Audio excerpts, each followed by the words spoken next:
말씀 보겠습니다. 잠언 28장 5절 말씀입니다. 같이 읽겠습니다. 악인은 정의를 깨닫지 못하나 여호와를 찾는 자는 모든 것을 깨닫느니라. 아멘. 잠언 28장 5절 말씀, 여호와를 찾는 자에게 주어질 깨달음이라는 제목으로 말씀 보도록 하겠습니다. 신자는 그리스도를 찾고 그분 안에서 진리를 발견하며 살아가는 자입니다. 그렇기에 신자는 그리스도 안에 있는 진리를 세상에 전함으로 세상의 무지와 어리석음을 걷어내는 삶을 살아갑니다. 오늘 본문을 통해서 이에 대해 함께 살펴보도록 하겠습니다. 오늘 잠언 기자는 악인은 정의를 깨닫지 못하나 여호와를 찾는 자는 모든 것을 깨닫는다고 말합니다.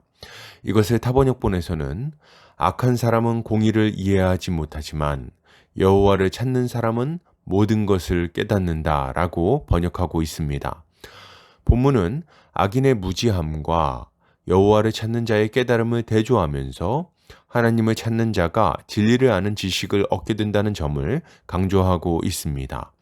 이것은 하나님을 떠난 악인들이 생명과 복을 주는 진리에 대한 무지 가운데 살아가게 된다는 것을 교훈하는 동시에 하나님의 얼굴을 간절히 찾고 구하는 자는 그리스도 안에서 진리를 얻게 된다는 것을 교훈하는 말씀이라고 할 수 있겠습니다.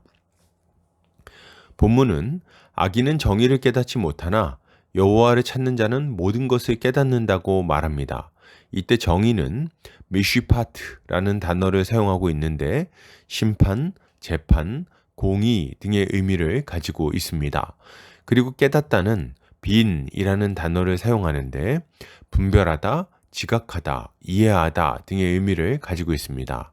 그리고 찾다는 바카쉬라는 단어인데 찾다, 요구하다 등의 의미를 가지고 있고 알기 위해 묻거나 발견하기 위해 찾다 등의 의미로 사용됩니다.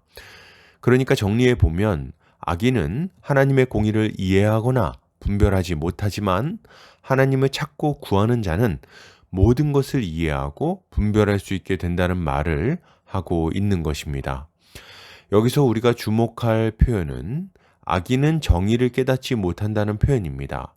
여기서 악인은 하나님을 떠나 죄 가운데 살아가는 자를 의미하고 있습니다. 그런데 이들은 공의가 무엇인지 이해하지 못하고 또 그것을 분별하지도 못한다고 말하고 있는 거예요. 왜 그럴까요? 이런 것을 이해할 만한 지적 능력이 좀 부족한 겁니까? 그렇지는 않습니다. 이들은 세상적으로 봤을 때는 탁월한 지성인일 수도 있기 때문입니다. 그러나 그렇다 할지라도 이들은 하나님의 공의에 대해서는 전적으로 무지한 자들입니다. 왜 그렇습니까? 그 이유는 분명합니다. 이들은 영적으로 완전히 죽어 있기 때문에 완전한 영적 무지 가운데 있는 거예요. 이들은 하나님이 살아계시다는 것을 모릅니다. 전능하신 창조주가 계시다는 것도 모르고 그분이 모든 것을 판단하시는 절대적인 기준이 되신다는 것도 모릅니다. 그리고 그 하나님이 언젠가 모든 악에 대해서 심판하신다는 것도 모르는 거예요. 그렇기에 이들은 옳고 그름을 상대적인 것으로 여기고 그것으로 모든 것을 판단하려고 합니다.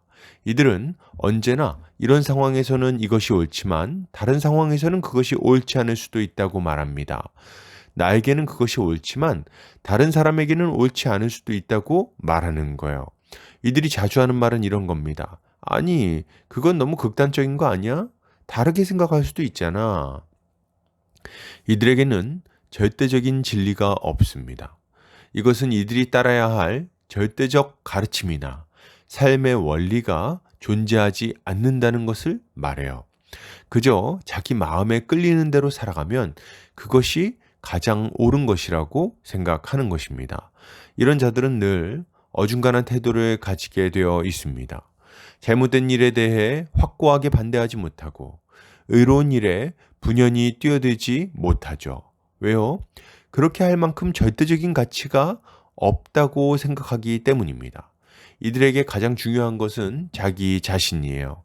자신의 입장과 생각이 옳고 그름을 결정하는 데 있어서 그 무엇보다도 높은 권위를 가지고 있습니다.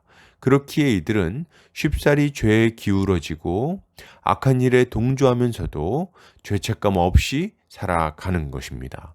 그 결과는 무엇이겠습니까? 헛된 것들을 추구하며 헛된 삶을 살다가 허무하게 죽어 하나님의 심판대 앞에 서게 되는 거죠. 그러면 악인이 아닌 의인들은 어떻습니까? 주목할 만한 점은 오늘 본문에서 악인의 대조로 의인이라는 표현을 사용하지 않고 여호와를 찾는 자라는 표현을 사용한다는 점입니다. 왜 여호와를 찾는 자라는 표현을 사용하는 걸까요? 그 이유는 분명합니다. 자신의 무지함과 연약함을 인정하고 하나님을 찾고 구하며 그의 이름을 부르는 것이야말로 참된 믿음의 모습이기 때문입니다. 이렇게 주님을 찾는 자들은 어떻게 됩니까? 주님을 만나게 됩니다. 여호와는 기다리는 자들에게나 구하는 영혼들에게 선하신 분이세요. 왜요? 만나주시고 응답해 주시기 때문입니다. 잠언에서 지혜로 표현된 그리스도께서도 그를 사랑하는 자들이 사랑을 입을 것이며 그를 간절히 찾는 자들이 그를 만나게 될 것이라고 말씀하지 않으십니까? 그를 찾는 자들은 반드시 그를 만나게 되는 거예요. 그러면 이렇게 주를 만나는 자들은 어떻게 됩니까? 이들은 모든 것을 알게 됩니다. 재밌는 것은 이들이 하나님의 공의만 아는 것이 아니라 모든 것을 알게 된다는 점이에요. 악한 자들은 하나님이 얼마나 공의로운 분이신지 그의 심판이 얼마나 두려운 것인지를 모르고 죄 가운데 거합니다. 그런데 그리스도를 만난 자들은 하나님의 공의를 이해하게 될 뿐만 아니라 그의 사랑과 긍휼이 얼마나 큰지, 그분의 지혜가 얼마나 무한한지, 그분이 얼마나 오래 참고 계시는지를 다 이해하게 됩니다. 그리고 그리스도 안에 있는 지식으로 말미암아 이 땅에서 참으로 의미 있는 삶이 무엇인지, 그러한 삶을 살기 위해 어떻게 해야 하는지를 다 알게 되는 거죠. 이 모든 하늘의 지혜를 주님은 믿는 자들에게 넘치도록 부어주시는 것입니다. 그러므로 여러분, 이것을 생각할 때 신자가 가져야 할 마땅한 모습은 무엇일까요? 가장 먼저 우리가 해야 할 일은 그리스도를 간절히 찾고 구하는 것입니다. 이것은 믿지 않는 자들에게만 나타나야 될 모습이 아니에요. 신자는 더더욱 그리스도를 찾고 구하고 그를 바라봐야 됩니다. 왜요? 우리는 그리스도 안에 놀라운 보화가 있다는 것을 발견한 자들이기 때문이에요.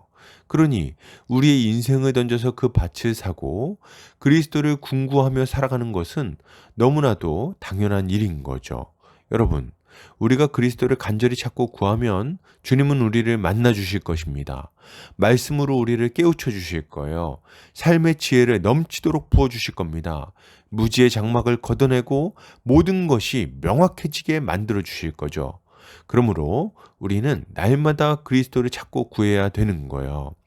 발견했으니까 된 거 아니냐고요? 이제 그냥 알게 된 걸로 순종하면 되는 거 아니냐고요? 순종은 해야 되겠죠. 그러나 그리스도 안에 있는 진리를 맛본 사람은 결코 충분히 알았으니 되었다는 말을 할 수 없을 겁니다. 왜요?